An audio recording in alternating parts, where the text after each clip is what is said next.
Welcome back to the Entertainment Room, and today I am opening up a series that I will contribute to from time to time, and that is reviewing and comparing an original film to its remake. Today I'm starting off with 1989's Roadhouse, as well as the newer 2024 Roadhouse. With this series for me, it is not to trash remakes. Remakes do have a bad reputation, and oftentimes they can be lesser, watered down attempts, but we have gotten some surprises as well. And sometimes they are better, or at least a very solid interpretation. When it comes to 1989's Roadhouse, it has been on my watch list for quite some time. It's a classic I had yet to get to, but I love 80s movies, and Patrick Swayze was awesome in numerous roles before his passing. Probably the most notable one for me was Point Break. And while I can sometimes have a bias for great classics, I could not have one here as much, really, because I had not seen this film previously. So I went into both films with an open mind. What I will do is go back and forth between both films, give my thoughts on different aspects of each one, and which one did it better, where one may have gone wrong, and also give my ratings for both films at the end. With the series, I will jump straight into spoilers straight away, so make sure you've seen both of these films if you want to before listening. So, no more time with introductions, let's jump straight into it with episode 1 of Original versus Remake.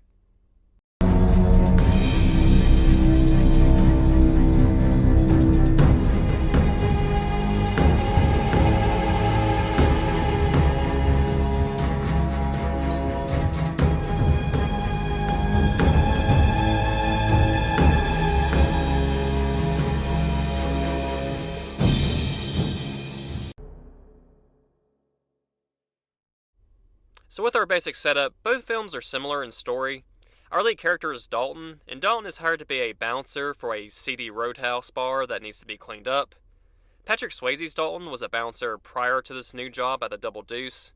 Gyllenhaal's Dalton, who's going to work at, well, plainly named the Roadhouse, is an ex-UFC fighter who has money showing up to underground fights where his face and mysterious past was enough to make his opponents forfeit. And both are known for a dark past event that is not quickly revealed. But for a large paycheck, they are both ultimately willing to help these bars with their staff and their patrons, and really just helping everybody to get their shit together. Patrick Swayze and Jake Gyllenhaal, these are really phenomenal actors in their own way. I admire both for a lot of their acting ability and impressive filmography. When it comes to the Dalton character, I definitely lean more towards Swayze as the best option. And not just because he's the original, I just really bought into Swayze more. That suave, stoic, strutting persona can come across cheesy as hell and make you roll your eyes, but Swayze, he was just that guy. He was naturally cool and charismatic, he really encapsulated that personality really well, and Gyllenhaal does have a lot of charm and talent as well in his own way, and he managed to capture that calm, collected vibe of Dalton when he needed to, while adding some of his own touches and not seeming like a carbon copy of 89's Dalton, such as he was just more verbal in general, at least the way I saw it, and even more sarcastic than Swayze's Dalton. And I did laugh at Gyllenhaal's Dalton, some of his jokes and side comments, in a good way, but by the end there's just something about Swayze's more reserved approach and more dry, subtle humor that was just superior. And I'm not saying that Swayze didn't have that sarcasm and that wit either, because he definitely did. And with this new movie, they really did lean into the comedy more. And while that was okay at times, it ultimately just didn't land in a way that I think it needed to for this story. And one change I did not like about the new Dalton was his past. With 89's Dalton, he killed someone in the past, but it was out of self-defense. Now, ripping somebody's throat out is a curious go-to fatality move, I would say. He had problems, he needed therapy, but you could kind of justify more so him having to kill somebody while avoiding serious incarceration. And he had some issues, but compared to 2024's Dalton, it was just really hard to relate or empathize with Gyllenhaal's Dalton. And he also killed someone, but it was in the ring of his final fight. And it wasn't, oh, I accidentally kicked him too hard in the head, and yeah. No, the fight was over. Dalton won. and he kept hitting his downed opponent.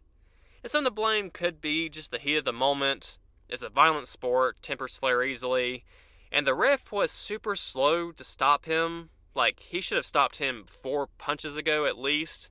But he still broke away from the ref after he was stopped and delivered a few more blows, including the killing one. And again, I get it, tempers flare, but if you won, especially by knockout, you should feel good enough about that to control yourself a bit more than he did. And this fighter, as far as we were told, did nothing worse than trash talk Dalton, and maybe he may have slapped him across the face or something during weigh-in, but I mean, that's typical testosterone-fueled UFC MMA shit. Like, he didn't assault him in the streets, he didn't violate his wife, he didn't do anything super out of the ordinary. So it was just like, where did all this extra post-fight violence come from? Like, I just don't know. And there's a point later where he, like, snaps, and I get at that point why his anger is so elevated and he gets more violent as the movie goes. But just the way he was talking, something was just off, man. I don't know. He just his little monologue to one of the corrupt sheriff's deputies, I think it was. I just almost felt like I was watching Nightcrawler again, another Gyllenhaal movie, which was great. But some aspects of him kind of reminded me of Lou Bloom in a way. Not exactly in like an obsessed way, but just with his persona. I don't know. Something was just off about this new Dalton. Now, if this was a different character in a different movie that explored this anger and this trauma and this darkness inside of you with this different tone, that could have been good. But for a Roadhouse movie following a character who is supposed to be mostly likable for the most part, it just wasn't for me. When it comes to Dalton's lessons at the bar, I liked how in 1989 they took more time with Dalton's teachings and tips for the bouncers and even the bartenders. But in 2024, it's like, hey, go get that guy. He's got to go. But in 1989, he had a big thing about, being nice until you can't be nice anymore. And most likely, you had to get past that point, but at least we're trying. And he also even had some good tips here and there. One of the big ones I remember being, smash a guy in the knee. He's going to crumble no matter how big he is. Just things like that.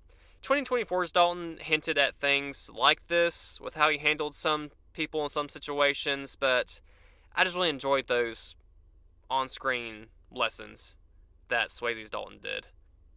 To switch gears to the villains for a minute, the original had Brad Wesley, a very rich man, who essentially had a financial hold on every business in town, so he was basically just like a mob boss collecting payments, or else.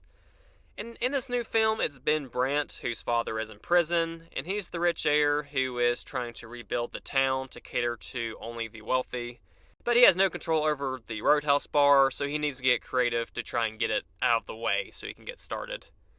And both conflicts could work, absolutely. But I quickly realized that the conflict was so much more intimidating in the original. Brad Wesley was so irritating and just fucking evil, and he held it really well and made bad shit happen with ease, with that pretentious smirk on his punchable fucking face. You want him to lose, but crossing him felt like death, or at least some kind of instant life-changing financial disaster or event that is incredibly difficult to come back from.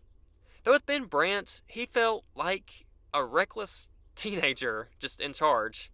He was unhinged in all his goofiness, but his plans ended up falling short and with minimal damage.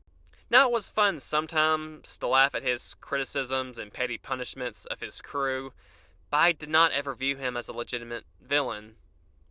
And even with the corrupt sheriff, the older corrupt sheriff, he even felt like an amateur.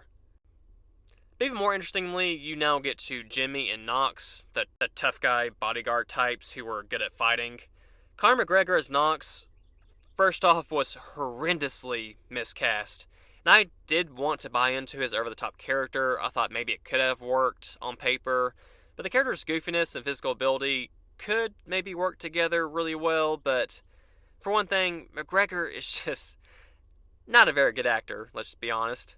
And despite his ability and impulsiveness, I didn't find him nearly as threatening as Jimmy in that original film.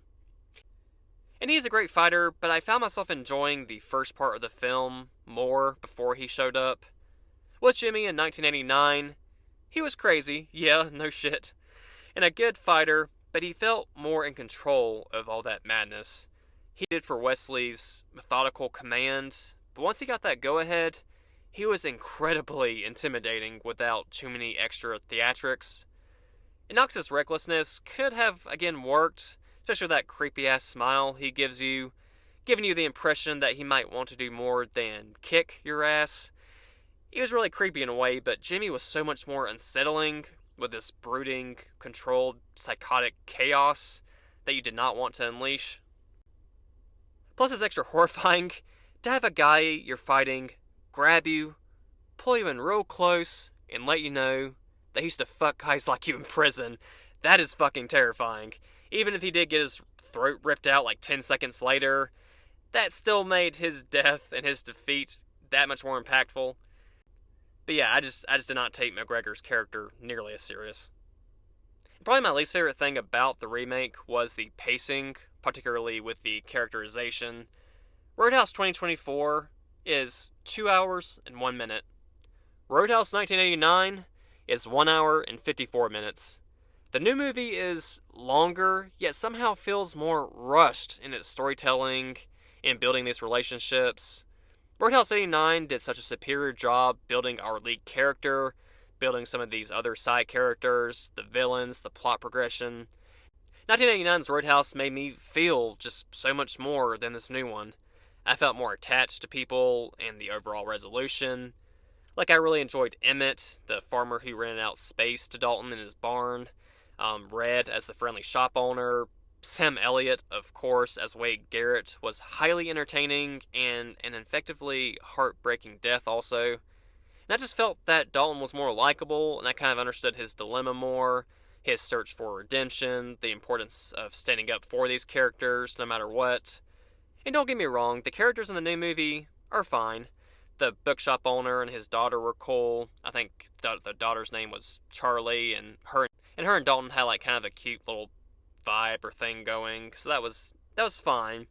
And a couple of bartenders were decent, but it just felt like these events and these relationships were just really glossed over and rushed to make room for more of the action, and in this case it just really didn't work.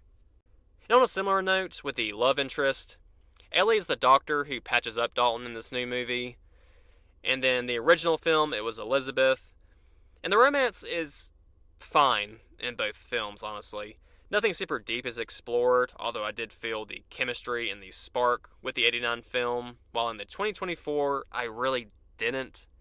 In 1989 they share a little more screen time, had a bit more open conflict, and I did worry about that potential heartbreak with Dalton when she actually sees him kill Jimmy, and it kind of revealed his past that he was so reluctant to talk about.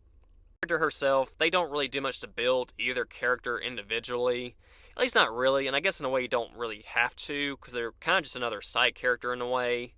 In this new film, they really just did not do a great job building this relationship at all, a romance or a friendship. And that may have been intentional to not make them as romantic in this one, just to kind of slightly try it, and then ultimately they went their separate ways. But for that character to have any kind of impact at all on the story or on Dalton, I really think they should have done something better. They shared no real chemistry at all in any kind of form. They tried to have some interesting conversations, they have that kind of cool looking sandbar scene, but none of it had me caring much at all. It was pretty bland. With the music, not only did I enjoy the 89 film music more, but I actually liked the utilization of one band throughout. You know, giving Jeff Healey a character as like an old friend of Dalton's added a nice touch to it. And the variety of musicians in the new film does make sense and was fine, and the music was decent. But I think it just added another layer to see the bouncers have to defend this one typical band and give them more characterization. I think it was just more impactful that way. With the bars and their layout, I also liked the original better still with the Double Deuce. It felt more grimy and seedy with a closed building that made it feel more claustrophobic and personal when shit went down. The Key West area was nice to look at, but for the purposes of the story, I just don't think that was the best setting to go with. And the one thing about the original that I would throw out altogether is the Denise character. She was just filler only. And she was, along with Wesley's crew, technically a villain, but she didn't really add much to the conflict, to be honest. Dalton never seemed to be really tempted by her. She was kind of there for eye candy, which, it's fine in general, I guess. It's just, I think they got a bit too indulgent for no real reason. And I know the dancing scene is considered iconic to many, but it serves no real purpose but random screen time, and it kind of slowed down the tempo of the movie for me. And I'm not a prude or anything, and I hope I haven't come across that way as I've touched on this topic in other films. Because also I actually did enjoy the intimate scene between Dalton and Elizabeth in the original. You could really still feel that connection, that chemistry, and it's not overly long or indulgent. That scene works. I just found myself annoyed whenever Denise popped up, and it wasn't because she was a good extra villain or like a good extra conflict. It just felt like she was there for no reason, like she just kind of wandered on set. That's my opinion on her. When it comes to Dalton in both movies, again, at first you see only this strong character who is more than capable, but I loved how the insecurities that are slowly pulled out of them along the way, we get to learn more about them, they get to become more human and relatable, not just this perfect superhuman forever, who never loses a fight. And one of my favorite quotes from both films is when Dalton is getting patched up by the doctor for the first time, and they state that no one wins a fight. Now, follow-up to that in the original that they expanded on was Dalton saying that those who go looking for trouble are often the ones those not ready for it. And despite all the fun we have with all this action and ass-kicking, this violence, especially when the violence is necessary and deserving, they do make it still known that it should be used as a last resort, and it's often not a positive part of life, especially if you keep welcoming it in and starting shit. So I like that aspect of both films. And to tack onto something else in that ER scene, I was intrigued by the difference in reactions to getting their treatment when they were getting patched up. Swayze's Dalton barely reacts and kind of delivers his famous "pain don't hurt" line, which is corny as hell, and not many people can pull that off without it being funny. But fortunately in this case, Swayze is one of those few people who can pull a line like that off. I actually really like that Gyllenhaal did not try and deliver that same line. Speaking of Gyllenhaal's Dalton in this case, he definitely wasn't a baby during the treatment, but I did notice that he reacted a little bit more to the pain, just more cringing and slight movements when she touched him in a certain place. And I just found that interesting. I don't know, with like modern messages, I wonder if they tried to humanize him further by adding this little touch in there, saying like he can be this tough and powerful guy and still feel simple pain just as easily. I don't know, I could be reading into it too much. There's a difference that I noticed, so I was intrigued by that. But in general, the ER scene in '89 was still better as a whole, with the dialogue and again that spark and that communication. And the ending to both films are fine. The 2024 ending is similar to the first, but like the rest of that installment, the 2024 film is just so rushed, it ends kind of abruptly, and it's just a bit hollow, ultimately. With the original, there's not much else they could have done after Wesley's death, so I guess I can't really complain about anything. I couldn't see it going anywhere else. I think I just like the character so much more in that one, and I would have happily sat and watched 5 to 10 more minutes of these characters just being free and enjoying life. It's technically unnecessary, of course, but I would have stayed and watched it, But when the credits roll to that film, you do get to exit with the Jeff Healey band performing When the Night Comes Falling from the Sky, which was a stellar final note, a fantastic final song. But overall, my final note, I would say before my rating, the fight scenes in the original were, for one thing, so much better. And they were obviously choreographed, of course, 80s movie fights, but they were actually done much better than I thought, even by today's standards. And I also respected that the actors, for the most part, if not all of them, did their own stunts with these fight scenes. And the remake does have some nice sequences here and there, but it also has a lot more CGI moments, and they are not very attractive. I don't always hate CGI, of course, it's a huge part of cinema today, but it was not used well here. But it was what I expected for a straight-to-streaming movie. Nothing I'm against straight-to-streaming films, but sometimes I don't know if it's budget or if they don't focus on it or what, but these effects can be lacking, and it definitely was here. But with both Roadhouse films, I know I got into specifics with characterization, story, shit like that, and those aspects really do add a lot to the effectiveness of a film and its rewatchability, how memorable it is. It does matter. But also, both these films are easy to where you can just turn off your brain, enjoy a fun, easy action film. Roadhouse isn't even the best 80s film, not even close, but there's a lot that I would come back to. But with either option, you don't really need to learn anything. I named some possible little lessons they threw in there, but you don't need to learn anything from these films. They're just fun. Just sit back and enjoy the show. In my opinion, while I liked one more than the other, they are both watchable films that can provide a good time.